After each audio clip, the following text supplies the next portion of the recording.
Some of the world's biggest business ideas sound completely nuts at first. They basically take the rule book, tear it up, and throw it out the window. And today, we're going to look at a company that did exactly that, building a massive empire on an idea that honestly should have been dead on arrival. Think about it. What's the one rule you've heard since you were a little kid?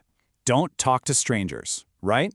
It's the foundation of how we're taught to stay safe. You don't take things from them, you don't get in a car with them, and you most definitely do not let them sleep over in your house. It's just hardwired into us. And yet, here we are. A company somehow managed to convince millions of us to ignore that fundamental rule. And they didn't just convince us, they built one of the most valuable companies on the planet doing it. So how on earth did they do that? How did they solve the stranger danger problem? That's the big question we're going to unpack. So let's start with that first massive hurdle, because this wasn't just a business challenge, it was a fundamental human one. Now, believe it or not, the idea of renting out a spare room was not new. Other companies had tried the exact same model before Airbnb, and every single one of them failed. Why? It always came down to one thing, that deep-seated distrust of strangers. People just wouldn't do it. Trust was the one ingredient nobody could figure out.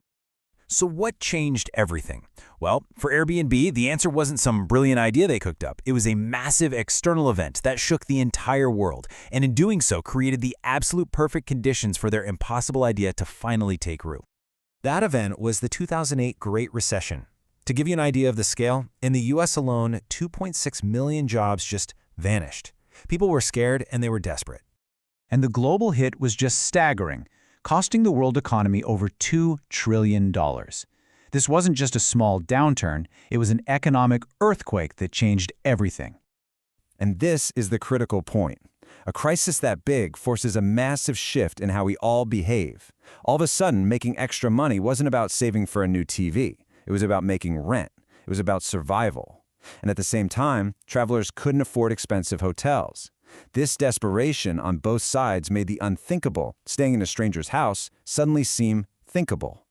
This huge shift gave birth to a whole new way of thinking, an idea that we could share our resources instead of everyone owning their own. We call it the sharing economy. And Airbnb wasn't just a passenger on this new wave, they were one of the companies that helped build the surfboard.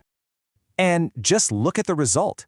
This new economy is projected to explode from $14 billion in 2014 to over $335 billion by 2025. I mean, that's just incredible. So timing was everything. The recession cracked open the door for Airbnb, but, and this is a big but, it didn't solve the trust problem for them. They still had to figure that out. So how did they do it? This is where the founders' unique background became their absolute secret weapon. They didn't just hope for trust to happen, they decided they were going to build it, piece by piece. What's so wild is that the founders, Brian and Joe, they weren't business school grads or hotel executives. They were designers. And so they looked at this human problem of trust, not as a sociologist would, but as a design problem. They believed trust could literally be designed and engineered right into the experience. Their design thinking led them to a clear, three-part strategy. First, humanize everyone. Make the host profiles feel like real people, not just listings. Second, they got scientific. They actually worked with Stanford University to understand what makes us trust each other. And that research led directly to step 3, their most powerful tool, a robust review system.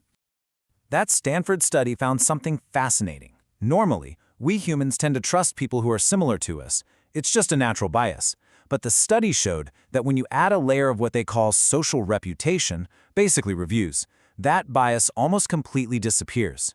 It makes it possible for two very different people to trust each other. And get this, they even found the magic number. As soon as a host got more than 3 positive reviews, guests were way more likely to trust them, no matter who they were. Reviews became the official currency of trust on Airbnb. So they designed the system, but there was one final crucial piece needed to lock it all in. Okay, this next part of the story is my absolute favorite because it's a completely low-tech solution that made all the difference. It's all about doing the things that every business expert tells you is a total waste of time. So when they were in the famous startup program Y Combinator, the co-founder, Paul Graham, gave them some pretty strange advice. He saw that their most popular hosts were in New York City, and he told them, stop coding, get on a plane, and go meet your users face to face. Now, you have to understand, these guys were completely broke. I mean, they'd been out of work for months, they were racking up credit card debt, and they couldn't even pay their own rent, which is the whole reason they started the company in the first place.